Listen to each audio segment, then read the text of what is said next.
C'est un sentiment qui est très bizarre, qui est comme de l'asphyxie en fait. On se dit qu'on n'arrive même plus à respirer, c'est des quintes de toux, c'est très angoissant. J'avais un filet d'air, c'est vraiment un filet d'air que j'arrivais à soutenir pour gérer le stress que je sentais qui commençait à arriver. Vous avez une sensation comme s'il y avait un poids sur vos épaules, vous n'arrivez plus à avancer. Donc je me suis dit là, de nouveau, j'ai une crise. Respirer, l'acte le plus spontané et le plus nécessaire à tout être vivant. Pourtant, chez certains, ce droit naturel vire au calvaire. Et la dégradation de l'environnement aggrave encore le danger, jusqu'à parfois menacer leur vie.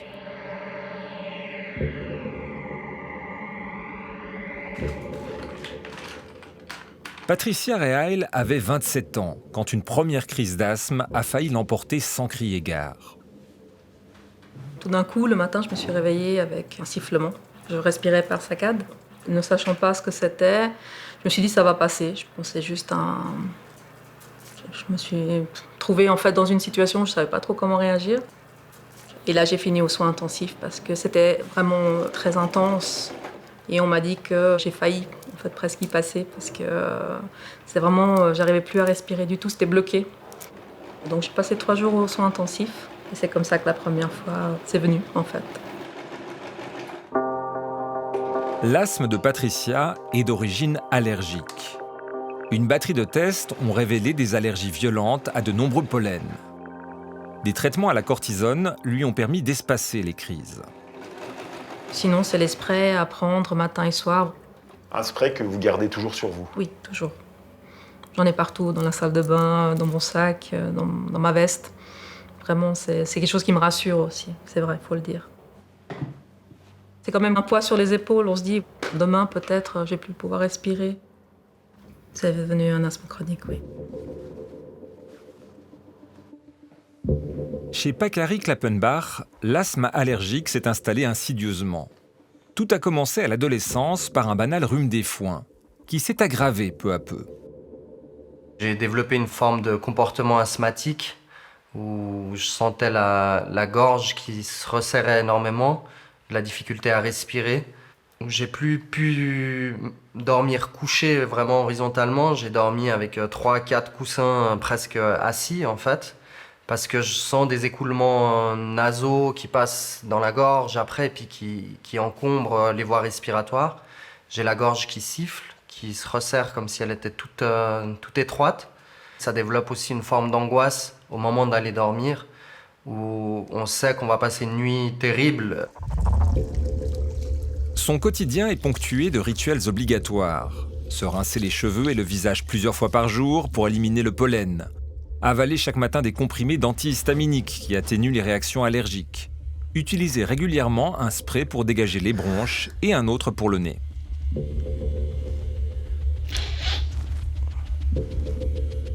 J'ai jamais eu de problème respiratoire, j'ai fait beaucoup de sport dans ma jeunesse. Quand l'allergologue m'a annoncé que j'avais un asthme chronique et puis que je pouvais développer un asthme permanent, là ça m'a beaucoup inquiété.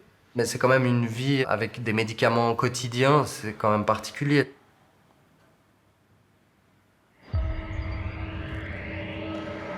De toutes les allergies, celle au pollen est la plus répandue.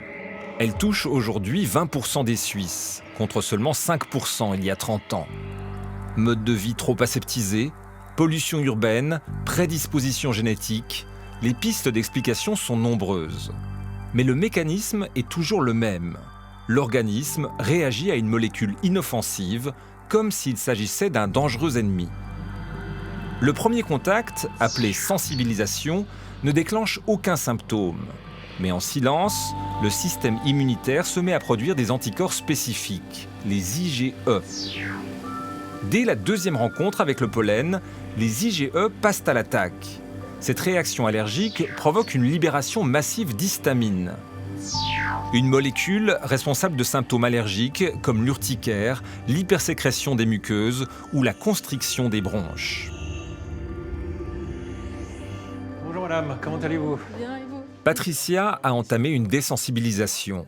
C'est le seul traitement de fond connu, mais les résultats ne sont pas garantis. et il faut s'armer de patience. Elle reçoit des injections de concentré de pollen chaque semaine, puis chaque mois, pendant 3 ans. L'éclat du pollen, en fait. On va induire de la tolérance. Donc en injectant une toute petite dose, le patient va à peine réagir. Et puis en montant cran par cran, le système immunitaire va finalement tolérer de plus en plus de quantité d'allergènes. Et quand la période allergique arrive, son système immunitaire répond beaucoup moins. Donc le patient a moins de symptômes. Un espoir bienvenu, car l'horizon est sombre pour les allergiques. Le dérèglement climatique augmente la concentration de pollen dans l'air qu'ils respirent. On a fait, il y a une vingtaine d'années, une étude avec le pollen du bouleau et de l'ambroisie. Et on a pu noter qu'une augmentation de la température générait, donc ça s'était fait en serre, hein, et générait une production de pollen beaucoup plus importante et plus précoce. Pour en avoir le cœur net, nous partons chez Météo Suisse à Payerne. Les relevés des capteurs de pollen sont on ne peut plus clairs. Ici, il s'agit du pollen de noisetier sur la Suisse romande. Chaque année, on voit que cette quantité, elle augmente fortement au cours du temps. La courbe noire, c'est une moyenne sur 5 ans. Depuis les années 90 jusqu'à maintenant, eh bien, on voit qu'on a plus que doublé en moyenne les quantités de pollen de noisetier qu'il y a dans l'air chaque année. La tendance est la même pour le pollen de bouleau, avec des hausses records en 2018 et 2020. La faute au réchauffement et à la concentration de CO2. S'il y a plus de gaz carbonique dans l'air, eh bien, ce gaz carbonique est absorbé par la plante pour faire la photosynthèse. Et plus il y en a, plus la photosynthèse est efficace et plus il y a le pollen qui est produit. Autre conséquence du réchauffement climatique, la saison du pollen se rallonge. Elle démarre maintenant en plein hiver pour durer jusqu'au milieu de l'été. Malgré de fortes variations annuelles, ici en bleu, la tendance moyenne, indiquée par la ligne rouge, est claire. En moyenne, la date devient de plus en plus tôt et elle avance à peu près de fin février à fin janvier. Donc on commence la saison du pollen de noisetier 1 mois plus tôt actuellement qu'il y a une quarantaine d'années. Elle va peut-être aussi se terminer un petit peu plus tôt. Mais pour une personne aussi allergique au pollen de bouleau, ce qui arrive fréquemment parce que le pollen de bouleau et le pollen de noisetier ont des réactions croisées, alors la saison va se prolonger pendant plus longtemps. Il y a, je sais pas, 10 ans, je le ressentais pendant 1 mois ou 2. Et puis après, c'était réglé. Maintenant, j'ai des effets de à peu près février jusqu'à juillet.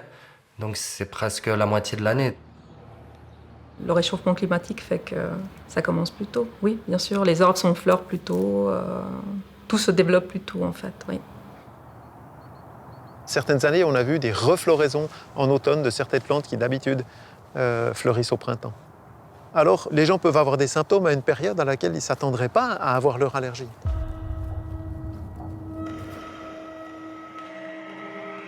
Un air de plus en plus saturé en pollen pendant des mois. Voilà de quoi submerger les barrières naturelles de notre corps. Le nez joue le rôle de filtre. Il réduit les pollens qui vont descendre dans les bronches. Et s'il y a trop de pollen trop longtemps, le rôle du filtre nasal va être à un moment donné dépassé. Et donc il va y avoir de plus en plus de pollen qui vont descendre dans les bronches et donc favoriser l'émergence d'un asthme associé au rhume des foins, par exemple.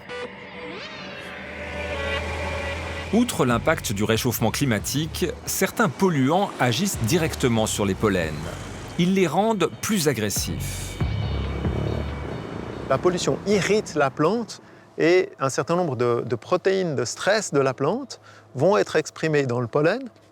Et ces protéines de stress sont, dans un certain nombre de cas, des allergènes qui vont irriter les voies respiratoires ou le système immunitaire humain, donc augmenter la réponse allergique. Les molécules diesel, en particulier, se collent sur l'arbre bronchique et captent les pollens. Et au lieu d'être éliminés rapidement, ils restent exposés, donc c'est comme si vous êtes exposé à beaucoup plus d'allergènes. Donc l'exposition chronique à ces microparticules est un facteur d'aggravation de l'asthme. Très bien, vous allez souffler le plus fort possible. Allez-y, donnez tout ce que vous avez. Continuez encore jusqu'au bout. Encore une seconde. Parfait. Vous pouvez vous arrêter, c'est très bien. Excellent. Je vous laisse juste reprendre votre souffle. Très bien, encore une fois. Les allergiques au pollen ne sont pas les seuls à souffrir de la pollution. Encore une fois. Respirer constamment des particules fines aggrave les symptômes de tous les asthmatiques sévères, comme Roger Zucchero. Alors, regardons un peu les résultats ensemble. Théoriquement, vous auriez dû avoir 3 litres 0,6. Et ce qu'on mesure, c'est 2 litres.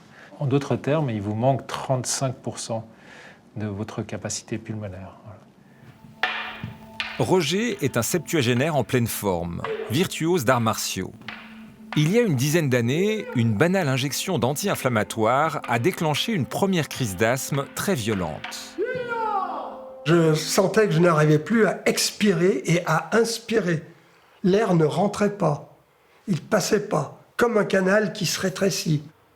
J'ai toujours travaillé sur la respiration depuis 40 ans. J'imaginais pas avoir ce phénomène d'asthme. Roger habite à quelques centaines de mètres de l'aéroport de Genève et de son autoroute très fréquentée. Au printemps 2020, la crise du Covid a stoppé net le trafic. Les conséquences ont été stupéfiantes. J'ai pas fait attention tout de suite le premier jour, le deuxième, mais au bout d'une semaine, je continuais mes activités normales et j'ai senti que je n'avais plus le problème de halètement, de l'asthme qui arrive. Il n'y avait plus rien de tout ça. Pour moi, j'avais plus d'asthme. Et c'est là où j'ai demandé conseil à mon médecin. Et c'est là où il m'a dit, c'est la pollution. Il a pratiquement arrêté tout traitement à ce moment-là. Et il était comme guéri. C'était spectaculaire parce que ce n'est jamais arrivé ces 12 dernières années. Depuis l'année passée, j'ai peut-être pris 3 fois le Vaner. Donc le pchit-pchit, comme j'appelle ça. Alors qu'avant, c'était beaucoup plus. Avant, c'était 1 fois par jour.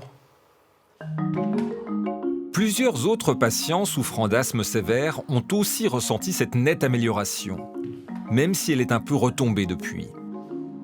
J'en ai parlé avec plusieurs de mes collègues allergologues et pneumologues genevois, ceux qui suivent justement ces cohortes d'asthmatiques sévères, et on m'a fait la même remarque.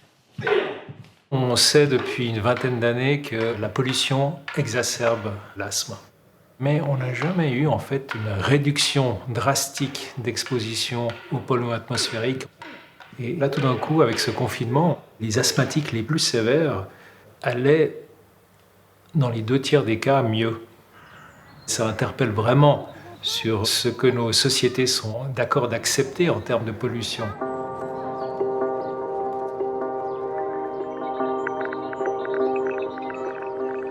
La folie de notre monde, c'est qu'on fait des réactions à des choses primaires, basiques. Respirer, des choses comme ça. Et ça n'a pas l'air d'alerter grand monde, en fait, de se dire, tiens, celui-là, il n'arrive plus à respirer quand il fait beau. On pollue tellement, on salit tellement. Donc, quelque part, on est un peu sacrifié. Et puis on se dit, bon, tant pis. Il faut qu'il y en ait qui restent sur le côté, et puis ma foi, c'est comme ça. Donc c'est une vision plutôt pessimiste de l'avenir.